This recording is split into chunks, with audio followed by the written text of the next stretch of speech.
世界中で戦争が起きてるけど、アメリカってそれぞれに関わっててすごいよね。頼もしいとは思うけど、お金も無限じゃないから心配だじょ。日本から見ると近くで起きる戦争が一番心配だけど、もし台湾で何か起きたらその時もアメリカは頼りになるのかな。軍隊が認められていない日本としては、アメリカの姿勢はかなり気になるよね。その時の政権の方針が大きく影響するだろうから、やっぱり次の大統領選は重要そうだね。またトランプさんが返り咲くっていう話があるじょ。彼が大統領になった時に台湾有事が起きたらアジアの平和のために動いてくれるのか心配だじょ。そうだよね。じゃあ今回はトランプ氏が台湾のことをどう考えているかについて話すよ。つるっとチャンネルが始まるじょ。トランプ氏の台湾に対する政策や考え方は、彼が大統領だった頃の行動や声明に現れているよ。トランプ政権下でのアメリカの台湾政策は、その前までに比べるとより積極的で、中国との緊張を高めるものだったよ。トランプさんも中国には強気だったんだね。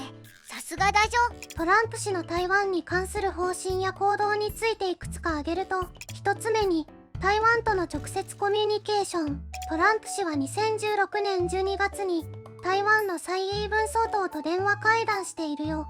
アメリカの次期大統領として正式な外交関係を持たない台湾の指導者と初めて直接対話を行ったよ。一つの中国に反発しているじょ。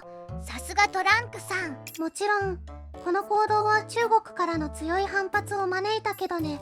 2つ目に武器販売の承認。台湾への武器販売を複数回承認したよ。そこはビジネスマントランプって感じだじょ。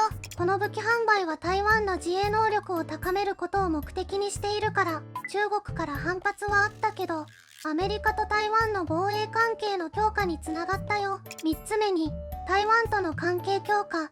トランプ政権は台湾との関係を強化して台湾は国際社会でのより重要な役割を果たすべきという立場を支持していたよ。それはどういうこと？世界に向けて何か台湾をアピールしたとか？例えば WHO への台湾の参加を支持したりして台湾の国際的な地位向上を図ったってこと。なるほど、そういうサポートの仕方もあるんだじょ。4つ目に中国に対する強硬姿勢。トランプ政権は中国に対して全般的に強い姿勢をとったよ。貿易戦争を開始したり技術やセキュリティに関する制約を強化して中国との関係を緊張させたりね。さすがだじょ。トランプさんじゃないとできなかったかも。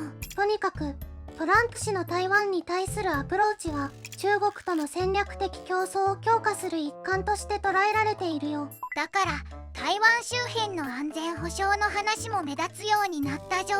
でもこういうアメリカの政策が将来にわたってどんな影響を及ぼすかは世界の動向や後続のアメリカ政権の対応によっても左右されると思われていたけど、それが今回またトランプ氏が大統領になりそうってことで大騒ぎしてるね。トランプさん何するかわからないという怖さがあるじょ。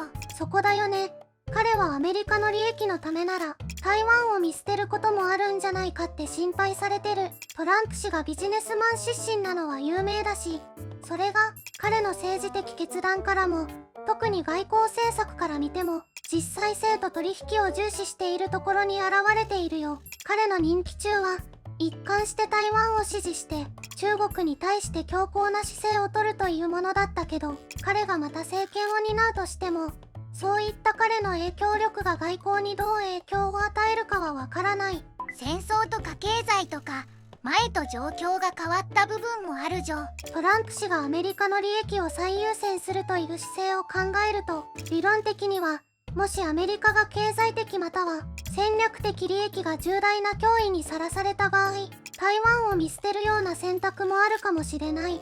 それは恐ろしいじょ。でも実際には単一の人物のビジネス的考えだけで決められるものではないはず。台湾有事の際のアメリカの対応はアメリカの国家安全保障、地域の安定性、国際法、同盟国との関係、そして中国との戦略的競争といったいろんな要因を考慮して決定されるはずだよ。台湾防衛は同盟国よろしくねってなったら日本は困っちゃうじょ。アメリカが台湾有事の対応を同盟国に任せるっていうのは同盟国との協力関係や地域的な安全保障構造にも影響があるし、簡単にはできないはずだけどね。